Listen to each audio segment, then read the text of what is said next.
Every year, thousands of people are victims of animal attacks.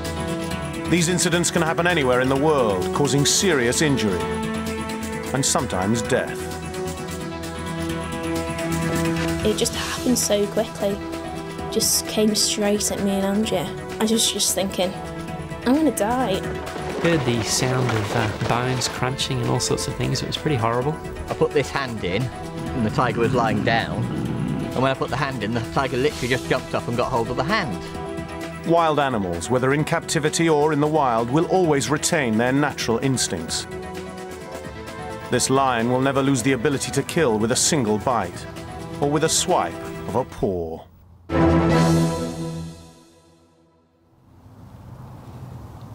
There are well over 1 million known animal species. Some are potentially deadly, like these lions. The more we know about their behavior, the more likely it is that we can predict how they'll react. But you can't always be sure. The behavior of humans will have an effect on the animal's behavior. Lose concentration for just a second, and the consequences can be fatal.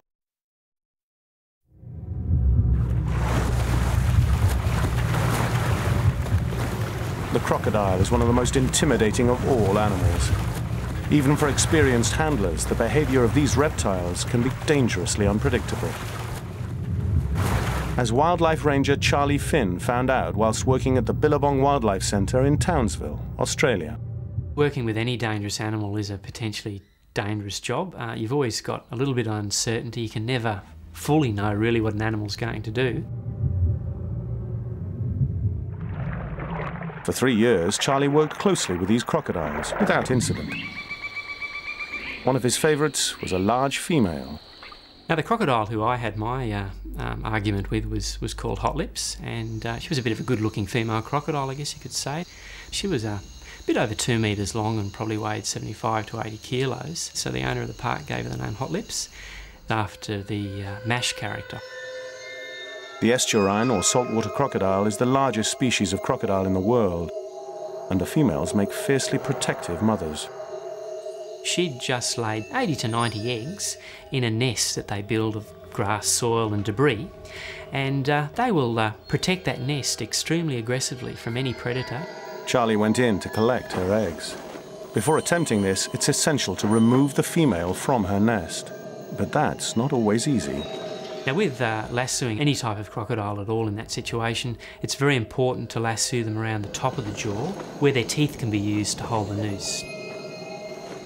When you do that, you pull the lasso tight, and you can then pull her out of the enclosure. It was my job in that situation to make sure that the rope was pulled tight, because when the rope's pulled tight, the crocodile won't lunge forward. She or he will only ever pull back. Whilst Charlie was performing this tricky procedure, a local television crew happened to be filming. 2 rangers then hopped on the back of the female crocodile and found she was a bit stronger than they thought she was, and they both rolled off her.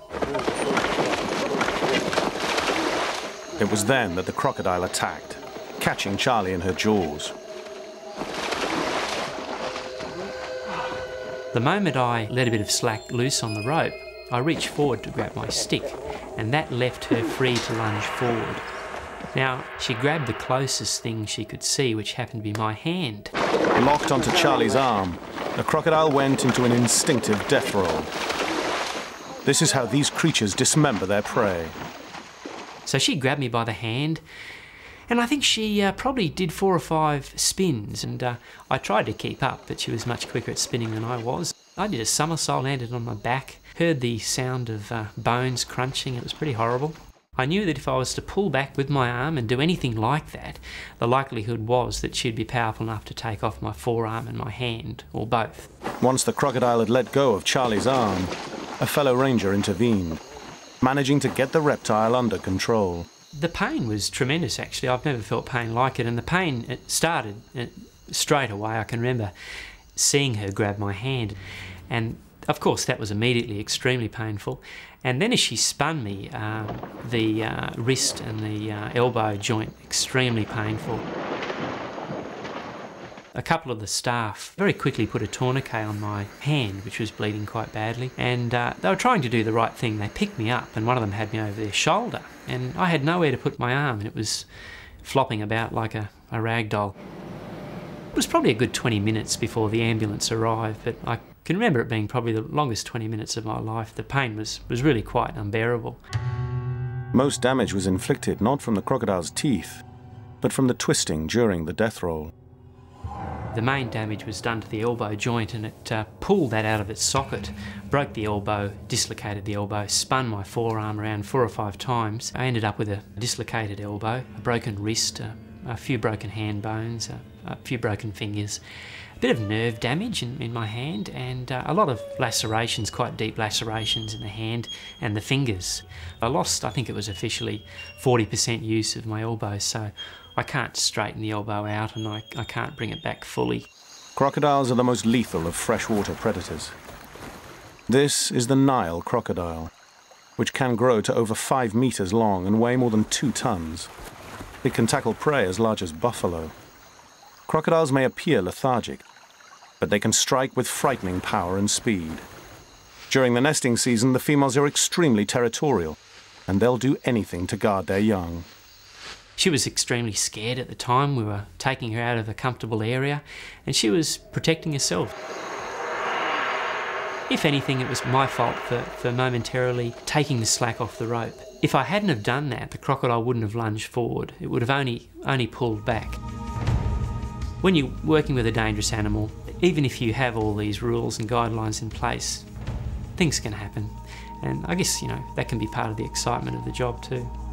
Just 5 weeks later, with his arm still in plaster, Charlie went back to work.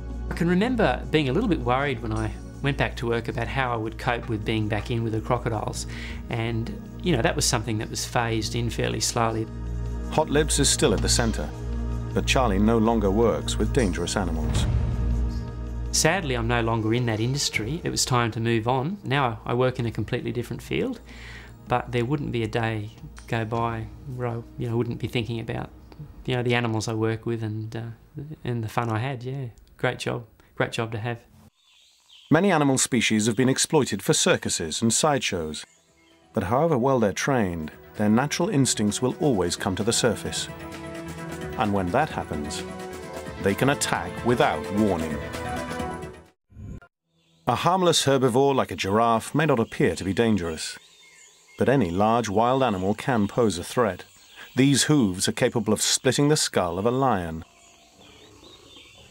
Instinct cannot be trained out of any wild animal. In captivity, if they're stressed or fatigued, they can turn in an instant.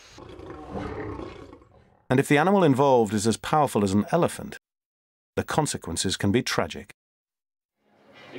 Across the world, some of the most popular tourist destinations use the local wildlife to attract holidaymakers. In April 2000, following the death of their mother, Jeff Taylor took his 2 daughters, Andrea and Helen, on a trip to Thailand.